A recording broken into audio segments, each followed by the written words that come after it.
जी हाँ दोस्तों, आप लोग का बहुत बहुत स्वागत है आप लोग आप प्रीतम भोजपुरी अपडेट में। दोस्तों अभी से वीडियो कर दीजिए लाइक और इसी तरह की खबर भोजपुरी पाने के लिए हमारे चैनल को सब्सक्राइब कर दीजिए और बेल आइकन दबाते हमारे चैनल के साथ जुड़ जाइए। तो दोस्तों इस वीडियो में मैं बताने वाला हूँ कि खेसारी लाल यादव जी का आज बहुत ही बवाल और कमाल का गाना आ रहा है, जो कि आप तो नाचने पर मजबूर कर देगा। जी हाँ दोस्तों, गाने का नाम है बलम रील बना लेना, जिसका टीजर रिलीज कर दिया था कल शाम में।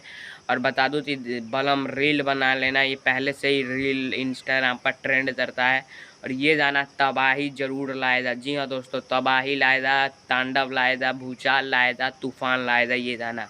जी हाँ दोस्तों, और बता दूं तो इसे एसआरके म्यूजिक पर आज ही रिलीज़ किया जा रहा है। और इस गाने के राइटर की बात करें तो इसके राइटर अजीत मंडल जी हैं, और म्यूजिशियन की बात करें म्यूजिक डायरेक्टर थी तो म्यूजिक डायरेक्टर है आर्या शर्मा। जी हाँ दोस्तों, आर्या शर्मा म्यूजिक दिए हैं इसमें, और बहुत ही कमाल का गाना है। खेसारी लाल यादव जी का ये सोलो सॉन्ग है। जी हाँ दोस्तों, सोलो सॉन्ग है और खेसारी लाल यादव ने इसे सिर्फ गाया है। और इसे 6:30 बजे, आज सुबह 6:30 बजे एसआरके म्यूजिक यूट्यूब चैनल पर इसे रिलीज़ किया जा रहा है फुल वीडियो में, डायरेक्ट वीडियो। तो ज़रूर सुनिए, ढेर सारा प्यार दीजिए। तब तक के लिए जय हिंद, जय भारत।